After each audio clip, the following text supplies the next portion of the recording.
계속해서 사도행전을 통해서 이 초대교회가 세워지는 과정과 복음이 어떻게 전해지는지를 우리가 살펴보고 있습니다.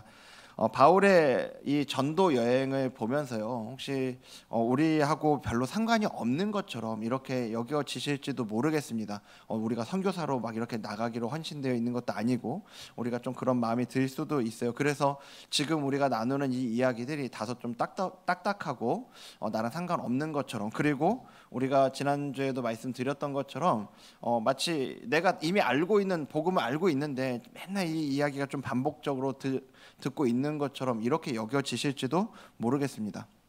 그런데요, 우리가 이 말씀을 좀 잘 기억하면 좋겠는 게 바울의 이 전도 여행이 우리하고 그렇게 상관없는 이야기가 아닙니다. 바울만 선교사로 나간 게 아니고요, 지난주에도 말씀드린 것처럼 우리가 세상으로부터 부름받은 하나님의 백성이기도 하지만 또 세상으로 보냄받은 그리스도의 제자로 살아간다면 세상에서 복음을 붙잡고 또 복음의 증인으로 살아내는 우리의 삶 가운데 바울이 오늘 경험하는 이런 영적 전쟁들이 우리에게도 당연히 있을 수밖에는 없거든요. 그래서 오늘 이 말씀을 통해서 이 복음으로 복음 안에서 싸워내고 있는 이 바울을 우리가 좀 배우고, 바울의 모습을 배우고 또 우리가 힘을 얻는 그런 시간들이 되면 좋을 것 같습니다. 저 개인적으로도 이 창립 3주년을 앞두고 있잖아요. 이 말씀을 계속 사도행전 말씀을 보면서 하나님이 저에게 우리 수지 함께하는 교회가 어떤 교회가 되어야 되는지에 대한 마음을 많이 생각하게 하시는 것 같아요. 그래서 이 말씀들을 우리가 좀 들을 때 개인적인 말씀으로도 듣지만 동시에 우리 교회에, 이 교회 공동체에 주시는 하나님의 말씀으로 우리가 같이 듣고 또 우리 교회가 이렇게 가기를 원하는 마음으로 함께 좀 기도해 주셨으면 좋겠습니다.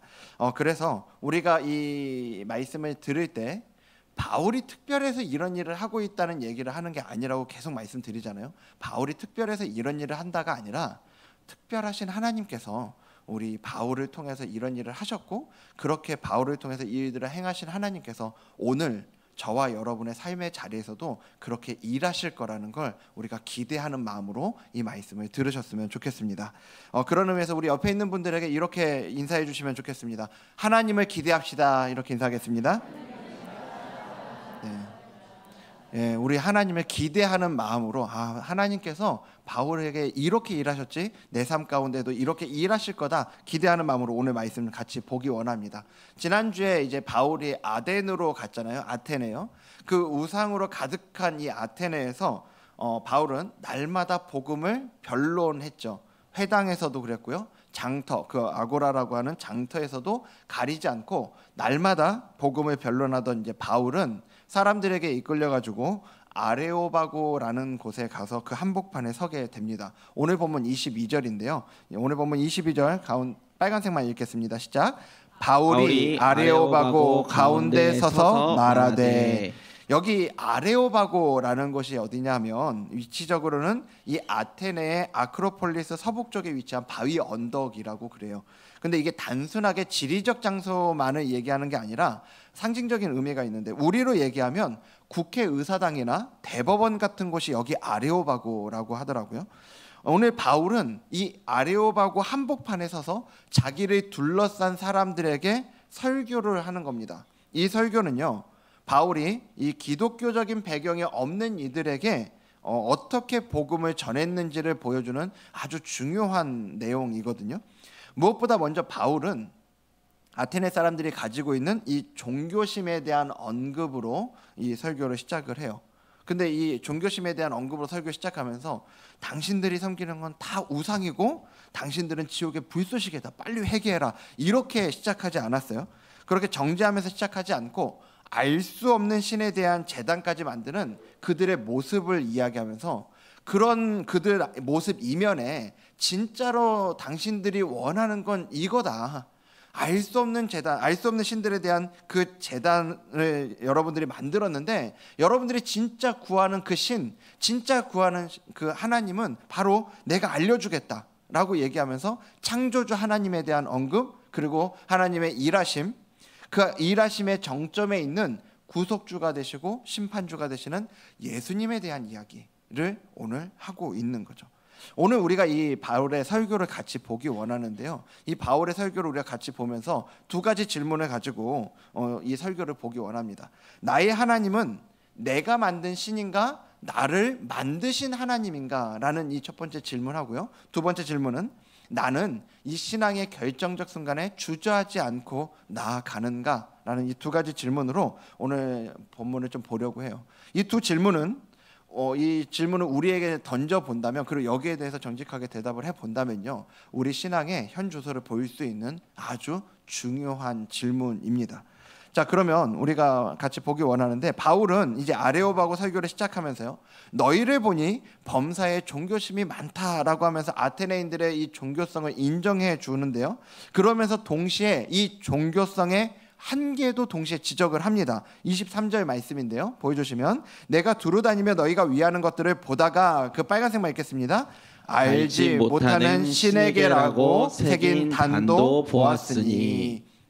우리가 지난주에 여기 아테네는 그 신상이 3만 개 정도 된다 그랬잖아요. 여기 사는 사람들보다 훨씬 많은 숫자요. 그런데 여기에 그러면 왜 이렇게 많은 신상이 있었을까를 우리가 좀 생각을 해보면요, 그들의 존재적으로 우리가 생각을 해보면 그들은 불안했던 겁니다. 태양의 신, 달의 신, 뭐 바다의 신, 대지의 신, 천둥의 신, 나중에 하다 포도주의 신까지 만들면서요, 모든 환경들을 전부 신격화해서 자기들에게 그것들을 이제 섬기고, 자기들에게 그래서 재앙이 오지 않기를 원하는 마음이 바로 이 안에 담겨 있는 거죠. 이 본문에 보면 바울이 이제 너희가 위하는 것들을 보다가라고 했는데, 여기 위하여라는 이 표현이 경배하다, 예배하다라는 이 의미를 담고 있는 단어입니다. 그러니까 무슨 얘기냐면, 단순하게 신상을 어떤 조각상으로 만들어 놓고 구경했다는 게 아니라, 그렇게 했던 건 진짜로 이걸 신으로 여기고 신처럼 섬겼다라는 걸 표현하는 단어인 거죠. 그들은 이것들을 다 신으로 만들고 섬기면 그 다음에 이 신들이 이제 우리를 돌봐줄 거다, 우리를 보호해줄 거다, 그래서 우리가 재앙을 당하지 않을 거다라고 생각을 한 겁니다. 그러니까 계속해서 신들을 만들어내는 거예요. 빠진 영역이 있으면 안 되는 거죠. 그렇게 만들다가 결국에는 알지 못하는 신을 섬기는 제단까지도 만드는 겁니다. 아니, 상식적으로는요, 알지 못하는 신이라는 게 무슨 말이에요? 이름도 모른다? 그 존재가 무슨 일을 하는지도 모르는 그런 신을 섬기는 제단을 만든다는 게, 이게 상식적으로는 맞지가 않는 거잖아요. 근데 그들은 그렇게라도 해야 마음이 편했던 거죠. 그래서 아테네 사람들은 여러 신들의 제단에 돌아다니면서 제사를 지내고, 마지막으로 이 알지 못하는 신을 향한 이 제단의 향을 피운 후에야 이 신전에 나왔다라는 기록이 있습니다. 그래야 완벽하게 모든 신들을 다 섬긴 거라고 생각을 하는 거예요. 여러분, 이게 바로 만든 신의 특징이에요. 필요에 따라서 이런 신이 있었으면 좋겠다 싶어서 만들었고요, 또 혹시라도 빠뜨린 신이 있을까봐 불안해하면서 계속해서 붙들고 있는 거죠. 그러면서 이만큼 섬겼으니까 이제 우리를 지켜줄 거다, 우리를 돌봐줄 거다, 그렇게 판단하는 모습이요. 이게 알지 못하는 신에 대한 제단까지 만든 아테네 사람들의 모습인 건데요, 이런 모습이 꼭 그들만의 모습이냐라는 겁니다.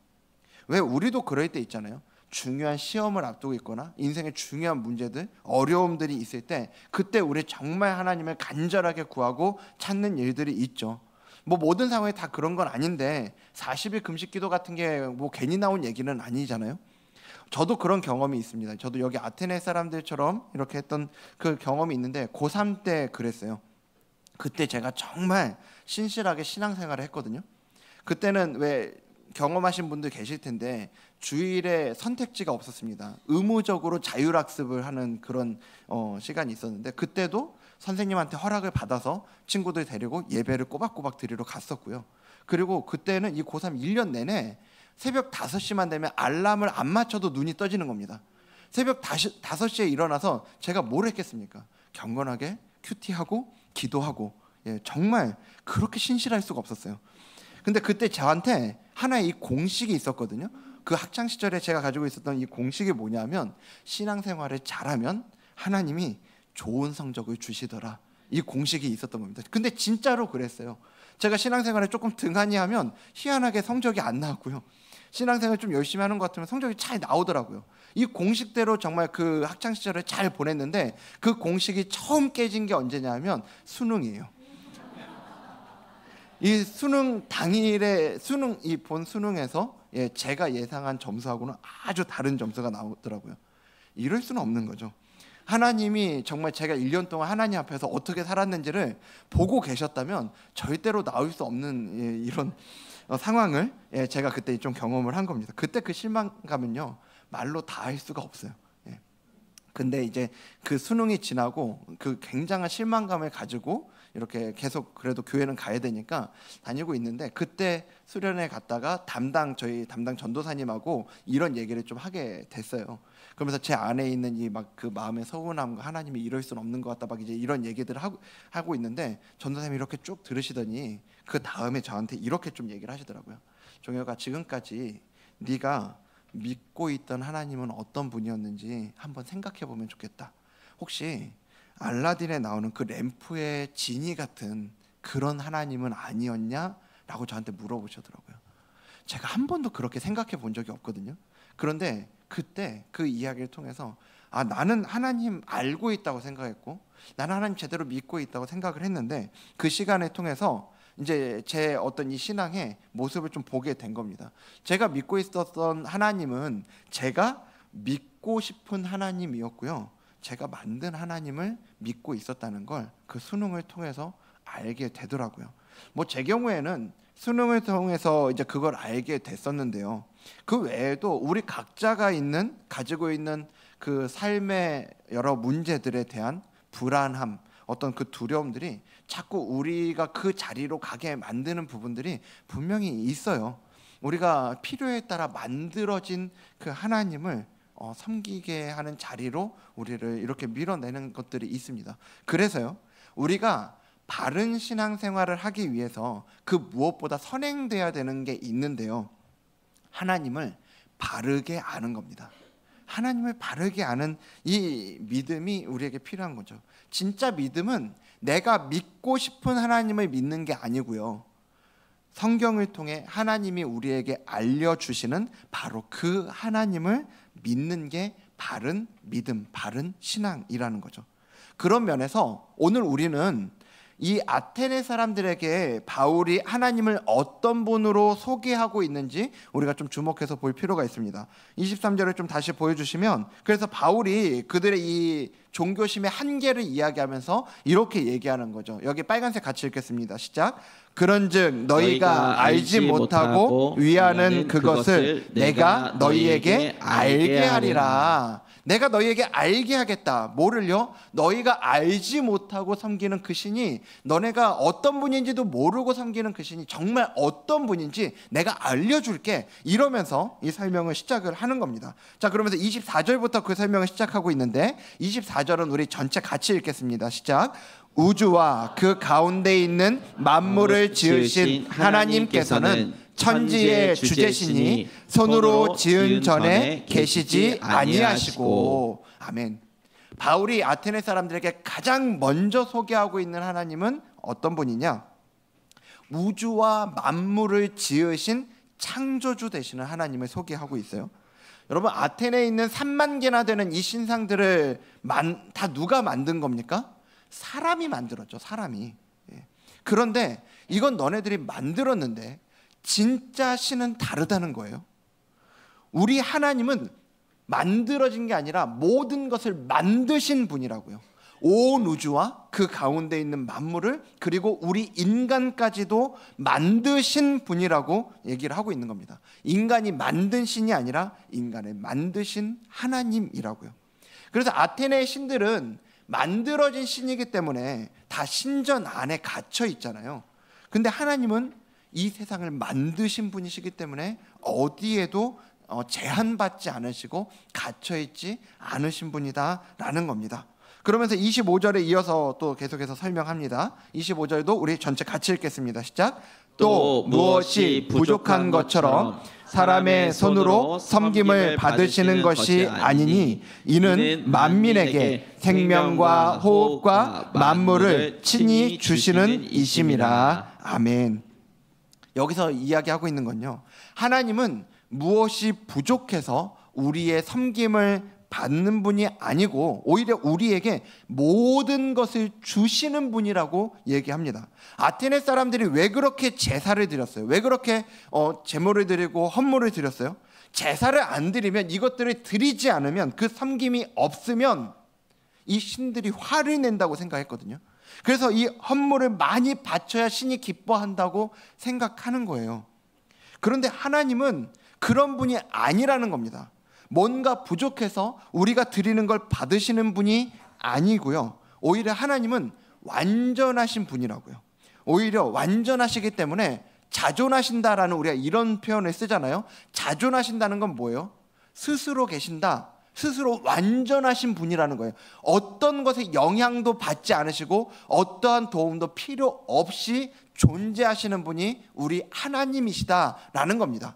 그래서 우리 하나님은 누구의 도움도, 누구의 어떤 섬김도 필요로 하지 않는 분이 우리 하나님이심을 믿으시길 바랍니다.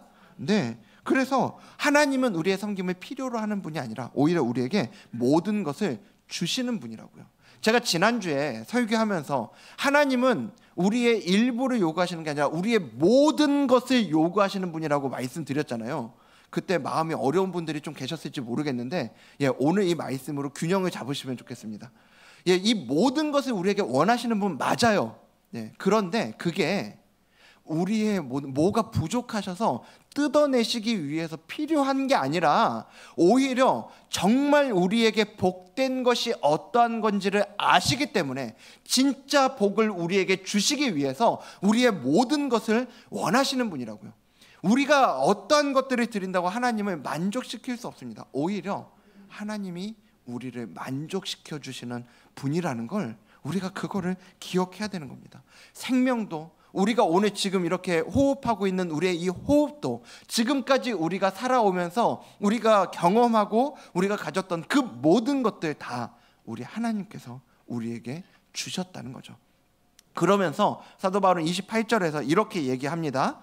여기 빨간색만 읽겠습니다. 시작. 우리가 그를 힘입어 살며 기동하며 존재하느니라. 아멘. 무슨 말이에요? 우리의 존재 자체가 하나님께 달려 있다고요. 하나님 없이는 존재할 수도 살아갈 수도 없는 게 우리다. 하나님이 우리가 돕지 않으면, 우리가 섬기지 않으면 존재하지 못하시는 분이 아니라 우리가 하나님 없이는 살 수 없는 존재다라는 걸 얘기하고 있는 겁니다. 여기에서 이 아테네 사람들이 생각하고 있던 신관과의 완전한 그 역전이 일어나요.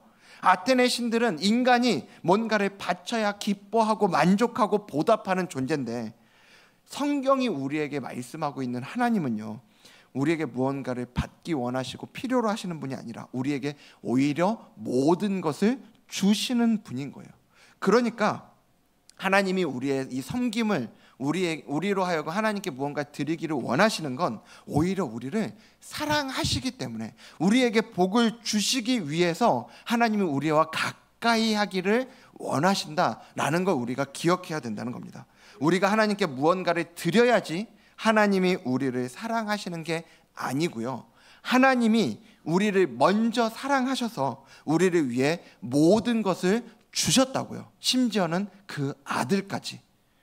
그래서 오늘 첫 번째 질문, 나의 하나님은 내가 만든 신인가? 나를 만드신 하나님인가? 우리가 이 질문을 우리에게 정직하게 던져볼 필요가 있는 겁니다. 이 질문에 우리가 어떠한 답을 하느냐에 따라서 우리 신앙생활이 완전히 달라지는 거예요. 때로는 우리의 신앙생활이요, 하나님과의 어떤 이 친밀한, 하나님이 원하시는 그 친밀한 관계보다는요, 내가 이만큼 하면 하나님도 이만큼 해주시지 않겠어? 라는, 아까 말씀드렸던 것처럼 그 공식처럼 우리가 살아갈 수 있는 거죠. 그러다 보면 기도나 예배도 하나님과의 어떤 친밀함을 누리는 시간이 되기보다는 무언가를 얻기 위한 수단으로 전락할 수가 있는 거죠. 반면에요, 진짜로 나를 만드셨고 나를 위해서 나를 사랑하시고 나에게 모든 것을 주시는 하나님을 우리가 알고 믿는다면요, 같은 기도를 하고 같은 예배를 드린다고 하더라도 마음이 완전히 다른 거죠. 그렇게 예배를 드릴 때 우리가 기쁨과 감사로 세상이 줄 수 없는 그 평안을 누리면서 신앙생활을 할 수 있게 되는 겁니다. 내가 만든 하나님이 아니라 나를 만드시고 모든 것을 주시는 우리 하나님을 더욱 깊이 알아가면서 그 기쁨과 감사와 평안으로 나아가는 저와 여러분 되기를 주님 이름으로 축복합니다. 그런데 여러분, 이 첫 번째 질문만으로는 부족합니다. 하나님을 제대로 아는 것, 그리고 그런 하나님을 믿는다라고 했을 때는요, 이게 필연적으로 반드시 그 사람의 삶의 행동으로 나타나게 되어 있는 거죠. 오늘 바울이 그의 설교에서 보여주는 모습이 바로 그거예요. 그래서 우리가 두 번째로 던지는 질문이, 나는 신앙의 결정적인 순간에 주저하지 않고 나아가는가라는 이 질문인 건데요. 바울은 지금까지 이 아테네 사람들과 이 어느 정도 공감대를 형성을 해요. 그들의 종교심에 대한 이야기로부터 시작해서 창조주 하나님에 대한 이야기, 인류가, 그리고 나중에 보면 인류가 한 혈통이다라는 이런 이야기들을 가지고 철학적으로 충분히 받아들일 수 있는 이야기를 하면서 이 라포를 형성합니다. 공감대를 형성을 해요. 그런데 이제 바울이 그 얘기 잘 해놓고 갑자기 위험한 카드를 꺼내요. 31절에 이 설교의 마지막인데요. 자, 여기 보면, 이는 정하신 사람으로 하여금 천하를 공의로 심판할 날을 작정하시고, 그 뒤에 빨간색 읽겠습니다. 이에 그를 죽은 자 가운데서 다시 살리신 것으로 모든 사람에게 믿을 만한 증거를 주셨음이니라. 아멘. 이 부분이 이제 오늘 이 바울의 아레오바고 설교의 가장 마지막 부분이거든요. 여기서 그를 죽은 자 가운데서 다시 살리신 것, 뭐예요? 예수님의 부활을 갑자기 선포합니다. 그리고 예수님의 이 부활을 선포하는 순간 여기 아레오바고의 분위기가 완전히 달라져요. 자, 바로 다음에 이어지는 32절 보여주시면요, 그들이 죽은 자의 부활을 듣고 어떤 사람은 뭐 했대요? 조롱했다라고 얘기합니다. 지금까지 철학적으로 지적으로 완벽하게 이 변증을 이어가던 바울이 부활을 선포하는 순간 여기에 분위기가 완전히 달라지는 거예요. 그리고 조롱하는 사람이 생깁니다. 우리가 왜 갑분싸라고 그러죠? 예, 지금 여기 분위기가 바로 그겁니다. 그런 게 되는 거예요. 근데 여러분, 중요한 건 바울이 그들의 이런 반응을 예상하지 못했을까요? 이렇게 사람들이 반응하고 막 조롱하고 할 거 예상 못하고 예수님의 부활을 얘기한다면, 아, 내가 잘못 얘기했네? 이런 생각을 했을까요? 저는 그렇게 생각하지 않아요. 바울은 분명히 자기가 부활을 이야기하는 순간 사람들이 어떻게 반응할지 잘 알았을 겁니다. 왜냐하면요, 이 부활이라고 하는 것 자체가 그리스 철학으로는 도저히 받아들일 수 없는 개념이거든요. 이 사람들에게는, 그리스 사람들의 이 철학에서는요, 육체를 뭐로 바라봤냐면 감옥으로 여겼어요. 그래서 죽는다는 건 영혼이 육체에서 해방된다고 믿었다고요. 그게 이 그리스 철학이 갖고 있는 특징이었는데, 그런데 다시 살아난다는 건 뭐예요? 영혼이 감옥에서 해방됐는데 다시 감옥으로 들어간다는 얘기가 되는 거잖아요. 그러니까 이게, 이 부활은 이 헬라 철학을 갖고 있는, 그리스 철학을 갖고 있는 이 사람들에게 굉장히 어리석은 이야기였던 거죠. 자, 그러면 바울은 분명히 이걸 잘 알았을 거란 말이에요. 그런데 왜 부활을 이야기했겠냐고요. 얼마든지 타협할 수 있지 않았겠어요? 조금 더 철학적으로, 추상적으로 듣기 좋게 마무리할 수 있지 않았겠어요? 하나님은 사랑이십니다. 이렇게요. 하나님은 여러분을 도울 겁니다. 이렇게 얼마든지 아름답게 얘기할 수 있었을 거예요. 하지만 바울은 그 결정적 순간에 복음의 핵심을 이야기하는데 주저하지 않았다고요. 여러분, 이게 오늘 바울에게 있어서 신앙의 결정적인 순간이었던 겁니다. 분위기를 읽고 적당히 넘어갈 수도 있었지만요, 바울은 이 순간에 그가 전해야 되는 가장 중요한 진리를 포기하지 않았어요. 지금 바울이 어디에 있다고 그랬어요? 아까 처음 시작할 때 아레오바고 한복판에 있다고요. 여러분, 바울이라고 이 아레오바고 한복판에서 자기를 둘러싼 그 수많은 인물들과 그 시대의 사상과 충돌을 일으키는 이야기를 하는 게 왜 주저되지 않았겠어요? 왜 그 마음에 일말의 두려움이 왜 없었겠어요? 그런데 바울이 이 두려움이 있음에도 불구하고 바울이 여기에서 이렇게 보여준 담대함은요, 그의 어떤 개인적인 용기보다는 하나님에 대한 확신에서 나오는 거죠. 아까 28절에서 그가 뭐라고 이야기합니까? 우리가 그를 힘입어 살며 기도하며 존재한다라고 얘기했잖아요. 무슨 얘기예요?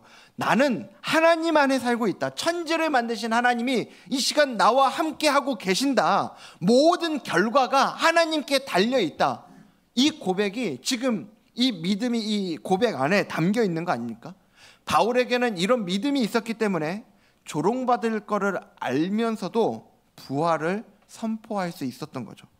그래서요, 여러분, 오늘 우리가 이 두 가지 질문을 가지고 오늘 본문을 보고 있는데, 이 본문을 통해서 던지는 이 두 질문은 나의 하나님은 내가 만든 신이냐, 나를 만드신 하나님이냐, 그리고 내가 결정적 순간에 주저하지 않고 나아가는가라는, 이건요, 첫 번째 질문의 답이 두 번째 질문의 열쇠가 된다는 겁니다. 바울이 아레오바고에서 보여준 담대함이 여기 있는 거예요. 내가 여기 선 것은 우연이 아니라는 겁니다. 하나님이 나를 여기에 세우셨고, 그러면 하나님이 책임져 주실 거다. 이 믿음의 고백이 오늘 바울에게 있는 거죠. 그래서 바울은 오늘 조롱받을 거 알고 거부당할 거 아는데 부활을 선포할 수 있었던 거예요. 우리는 어떻습니까? 우리는 이 신앙의 결정적인 순간을 만날 때 어떤 하나님을 의지하게 되냐는 거죠. 내가 이만큼 했으니까 도와주실 거라는 우리가 계산하는 마음에서 나온 그런 하나님이에요? 아니면 나를 만드시고 지금도 나와 함께 하시는 하나님이시니까 나에 대한 이 부르심에 책임져 주실 거라는 그 확신입니까? 바로 이 차이가 우리의 인생의 그 결정적 순간을 만날 때 우리가 담대하게 나아가느냐 아니면 주저하며 그 자리에 머무느냐를 결정하게 될 거라는 거예요. 오늘 바울은 이 믿음을 가지고 이 결정적 순간에 담대하게 한 걸음을 내딛었는데요, 우리가 본 것처럼 그 걸음이 무색하게 그를 조롱하는 사람도 있었고 나중에 듣겠다면서 미루는 사람들도 있었어요. 그런데요, 우리 오늘 본문 마지막 34절 같이 한번 볼까요? 34절 우리 여기 전체 같이 읽겠습니다. 시작. 몇 사람이 그를 가까이하여 믿으니 그 중에는 아레오바고 관리 디오누시오와 다말이라 하는 여자와 또 다른 사람들도 있었더라. 아멘. 그렇게 조롱하는 사람, 미루는 사람도 있었지만 거기에 이렇게 믿는 사람도 있었다는 거예요. 그러면서 누가는 몇몇이 믿었다라고 이야기하면서 두 사람의 이름을 여기 언급을 하고 있죠. 디오누시오, 다말이. 근데 여기 이 디오누시오라는 사람이 누군지를 얘기를 해주잖아요. 아레오바고 관리라고 이야기를 해요. 이 아레오바고 관리라고 하는 건 뭐냐면 아테네의 최고 지성인 최고 권력층 중에 한 사람이었다라는 걸 우리에게 이거 정보를 주고 있는 겁니다. 반면에 이 다말이라는 사람은 여자라고만 나오잖아요. 당시에는 여성이 이런 공적인 자리에 참석하는 것 자체가 사실은 쉽지 않죠. 근데 그런 그녀도 여기에서 또 복음을 듣고 믿게 되었다라고 얘기를 하는 겁니다. 오늘 바울의 이 담대한 믿음의 한 걸음을 통해서요, 이 아테네에서 최고 권력층에서 가장 이름 없는 사람까지, 그리고 남성에서 여성, 철학자에서 일반인까지, 지금 누가는 이 두 사람을 여기 예로 들면서 상징적으로 이 복음이 바울의 이 믿음의 담대한 한 걸음을 통해서 모든 경계를 넘어서 사람들의 마음을 움직이고 전해졌다라는 걸 우리에게 말씀하고 있는 거죠. 오늘 바울의 이 한 걸음이 없었다면요, 디오누시오도 다말이도 분명히 복음을 듣지 못했을 겁니다. 전승에 의하면요, 여기 이 디오누시오라는 이 사람은 아테네의 이 초대 감독이 되었다고 하더라고요. 오늘 본문은 이렇게 한 사람의 담대한 믿음의 한 걸음이 아테네 사회에 영향을 미친 거 우리에게 보여주고 있는데요. 그리고 그 일을 행하신 우리 주님께서는 오늘 우리를 통해서도 그 일을 이루실 줄 믿습니다. 우리가 오늘 만날 그 사람, 내일 만날 그 사람이 우리의 담대함을 기다리고 있을지 몰라요. 그 사람이 뭐 높은 사람일 수도 있고, 그 사람이 조금 뭐 평범한 사람일 수도, 남자일 수도 여자일 수도 있습니다. 뭐 누굴 만날지 우린 모르죠. 하지만 분명한 건 하나님은 우리의 담대함을 통해서 그들의 삶을 바꾸실 수 있다라는 겁니다. 그래서 오늘 이 두 번째 질문, 나는 신앙의 결정적 순간에 주저하지 않고 나아가는가라는 이 질문 앞에 우리가 서기를 바랍니다. 신앙의 결정적 순간은 우리 모두에게 온다고요. 그 순간에 우리는 침묵할 수도 있고요, 또 나아갈 수도 있을 거예요. 그런데 무엇보다 그 결정적 순간에 우리의 믿음이 작동하게 되기를 간절히 소망합니다. 우리의 믿음은 우리의 수준을 이야기하는 게 아니잖아요. 내가 얼마나 많이 알고 있느냐의 이야기도 아니고 우리가 어떤 기질을 갖고 있느냐의 얘기도 아닙니다. 오늘 우리와 함께 하시는 하나님이 천지의 주제이신 창조주 하나님이라는 그 믿음이요, 그분이 우리를 택하셨고 우리를 부르셨고 오늘 우리의 삶을 주관하신다라는 이 믿음이 오늘 우리가 이 신앙의 결정적인 순간에 한 걸음을 내디딜 수 있는 원동력이 된다는 걸 믿으시길 바랍니다.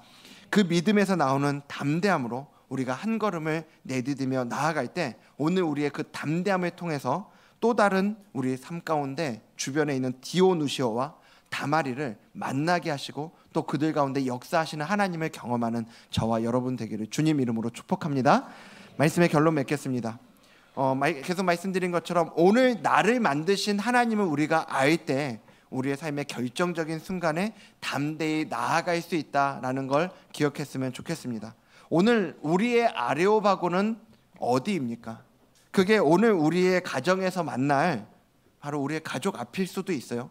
또 내일 우리가 직장에서 출근해서 마주하게 되는 그 상황이 우리의 아레오바고일 수도 있습니다. 이번 주에 결정해야 되는 그 중요한 문제 앞이 우리의 아레오바고일 수도 있어요. 중요한 건 여러분, 하나님이 우리를 그곳에 세우셨다는 걸 기억하시기 바랍니다. 그리고 오늘 이 디오누시오와 다마리요, 바울 한 사람의 담대함이 아테네 최고 권력자와 무명의 여인을 변화시켰습니다.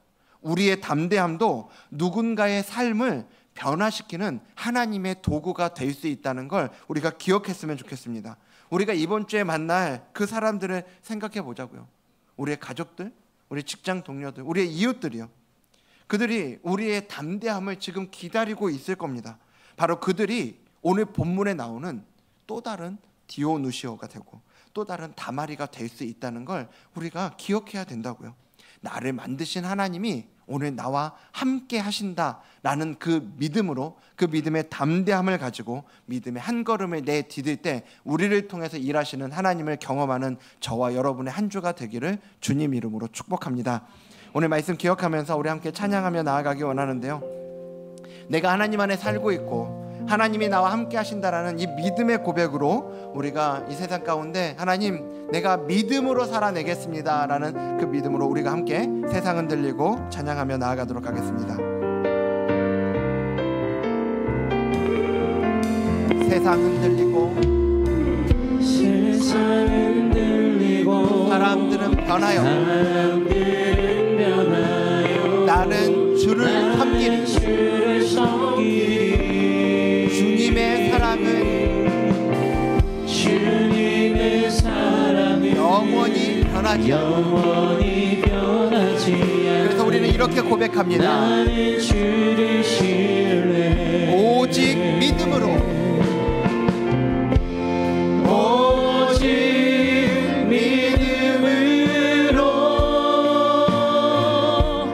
믿음으로 내가 살리라.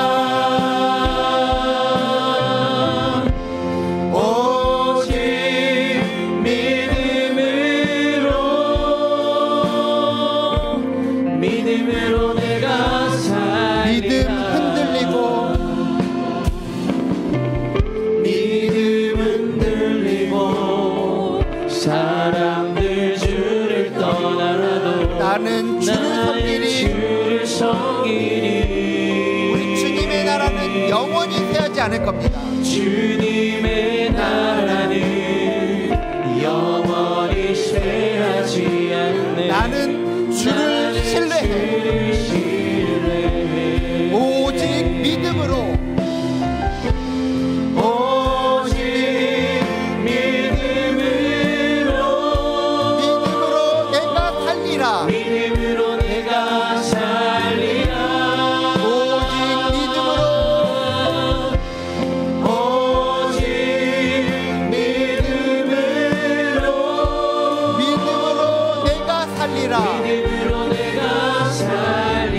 다시 한번 고백합니다. 세상 흔들리고 사람들은 변하여 그래도 나는 주를 섬기겠습니다. 우리를 향한 주님의 사랑은 영원히 변하지 않습니다. 그래서 우리 주님께 이렇게 고백합니다. 오직 믿음으로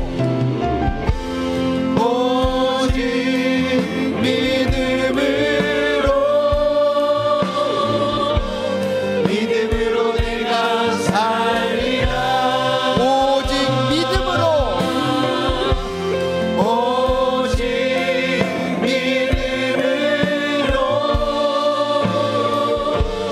믿음으로 내가 살리라. 오직 믿음으로.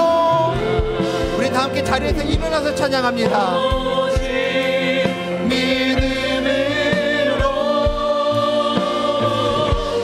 믿음으로 내가 살리라. 오직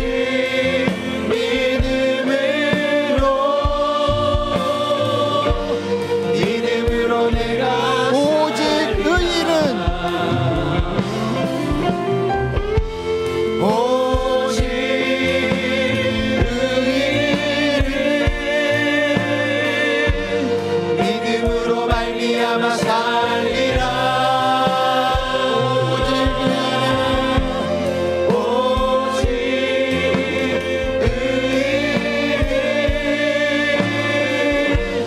의인은 믿음으로 말미암아. 우리 마지막으로 선포합니다. 오직 믿음으로.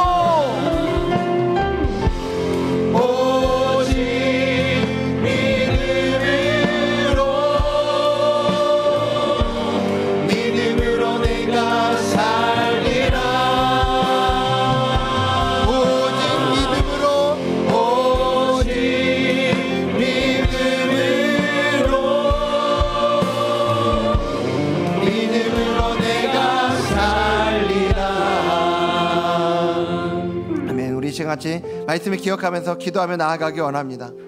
사실 우리가 찬양으로 고백했지만요, 세상이 흔들리고 우리의 믿음도 흔들릴 때가 많이 있습니다. 하지만 우리는 그렇게 흔들릴 수 있지만요, 우리 주님의 사랑은 영원히 변하지 않고 우리 주님의 나라는 영원히 쇠하지 않을 거기 때문에 우리를 만드신 하나님을 의지하며 이 시간 우리가 그 기도의 자리로 나아가기 원합니다. 하나님, 우리가 이 세상을 살아갈 때 우리 눈에 보이는 많은 것들이 우리를 불안하게 만들고 두렵게 만들지만 그때마다 우리를 만드신 하나님을 의지하는 믿음으로 나아가게 하여 주시옵소서. 그래서 의인은 믿음으로 말미암아 산다고 했는데, 하나님, 한 주간 우리가 우리의 삶을 살아낼 때 내가 잘 살아서가 아니라 나를 만드신 하나님을 의지하는, 나를 만드신 하나님을 믿는 그 믿음으로 사는 의인으로서의 삶을 살아내는 우리가 되게 해달라고 우리 이 시간 주님 한번 부르짖고 기도하며 나아가도록 하겠습니다.